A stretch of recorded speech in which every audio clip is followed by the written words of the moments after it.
Kaunti, Kamishina wa Kaunti ya MERU OUMA augite mwankira nandi antu bana ni batete uturo bwao aja MERU kumania na mbura inene ira yonekete gwita na mbere kura kiaria OUMA augite antu 255 kinya ni batigi baringithitwe bukatha ni mbura ije ni aria kuongera na kuga nja 67 ni ITHAMITUE ni mbura ira itite na mbere kuingia ja nthiguru na kenda kwa utethio OUMA augite ni bagwatanite na ikundi kia mutharaba mutune gukinyiria barabaringikite utethio bwento mwanya mwanya birio irio na into binge muthuri Muriuki na kurikithia KURINGANA County Commissioner MERU no Jacob OUMA augite mwankira nandi kumania mbura kura kwa ingi muno antu bana ibombite guta UTURO nja 67 chumbite kondorua na antu 255 nja cio chumbite tonya miugu.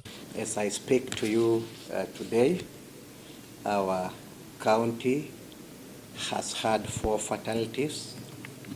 We lost 3 people in Igembe South and 1 in Tigania Central as a consequence of drowning. We already have a total of 255 people affected by the rains in terms of flooding. We have a total of 67 households which have been displaced, the good number of them being in Igembe Central. Though in Imenti South we also have people who have been affected by a landslide, about 80 of them. So this already tells us that we have challenges. I am keen to report that the local committee, disaster committee, in liaison with the Kenya Red Cross, which is part of this particular committee, has been able to analyze these effects. India muna BUBU bagwite bocha thirikari ibombite gutika masakari ya kuendekana gutigira antu babone bakwona utethio akiuria antu barabo kara muno kuntu kwina miramiro bethe bakimenyera muno nontumburete gitana mbere. And the affected persons have already received non-food items and some food supplies. We are committed to ensuring that we handle all these particular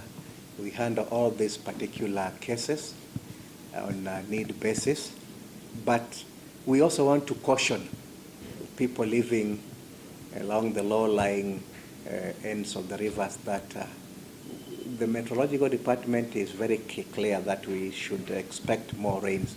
That means where there's flooding, we should expect more flooding.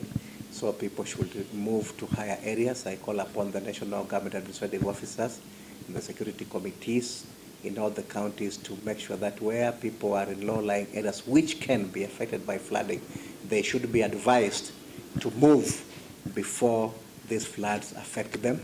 Amna BUBU akethwa kenya mukana ke mandereba kubera bakaitene miguru ira mugu yokurukira na muno aciari betha bakimenyera kagita gaka ana bachokete mashukuru.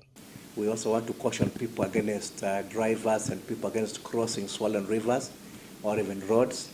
The bridges may have overflows at given times. Let people be patient and let us not be in a hurry.